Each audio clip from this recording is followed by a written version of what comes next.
அப்போவே சொன்னேன், வாயை மூடிட்டு கம்முன்னு இருங்கன்னு. இந்த பசங்களும் கேட்கல, யாரும் கேட்கல. எப்போவுமே சார் உண்மைதான் ஜெயிக்கும்.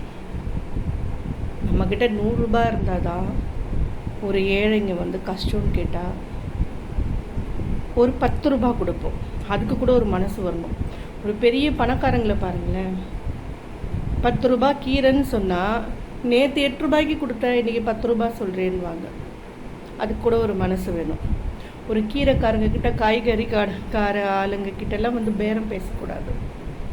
அந்த மாதிரி எத்தனையோ கோடி மக்களுக்கு எத்தனையோ கோடி மாதம் ஆகுது. அந்த 1000 ரூபான்னு அசால்ட்டாக பேசுகிறாங்க. குஷ்பு சொல்லுது 1000 ரூபாய் பிச்சை போடுறியான்னு. அந்த 1000 ரூபாய் நீ பணக்காரச்சி ஆடி சம்பாரித்து வச்சுக்கிட்ட. அது கிடைக்கணுன்றதுக்காக எவ்வளோ பேர் கஷ்டப்படுறாங்க ஏழைங்க. பஸ்ஸு ஃப்ரீ, பணம் ஃப்ரீ, ஒரு 1000 ரூபாய் மாதம் ஆனால் நமக்கு ஒரு மெடிக்கல் செலவுக்கு உதவுன்னு காத்துட்ருக்கிறவங்களாம் எவ்வளோ பேர் இருக்காங்க. இந்த நன்றி இல்லாமல் பேசுகிற ஜனங்களுக்கு எப்படி தான் நடக்கும்? கண்டிப்பாக சார் தான் வருவார். திரும்ப ஒரு ஆட்சி தொடரும். சந்தோஷமாக இருக்கலாம். விஜய் மனசு தைரியமாக வச்சுக்கோங்க. ஏன்னா விஜய் சைக்கோவோட தலைவர் அவர்.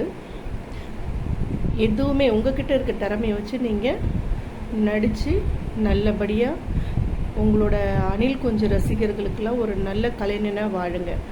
எப்போவுமே எதுக்காகவும் மனசு வந்துடக்கூடாது, சரிங்களா?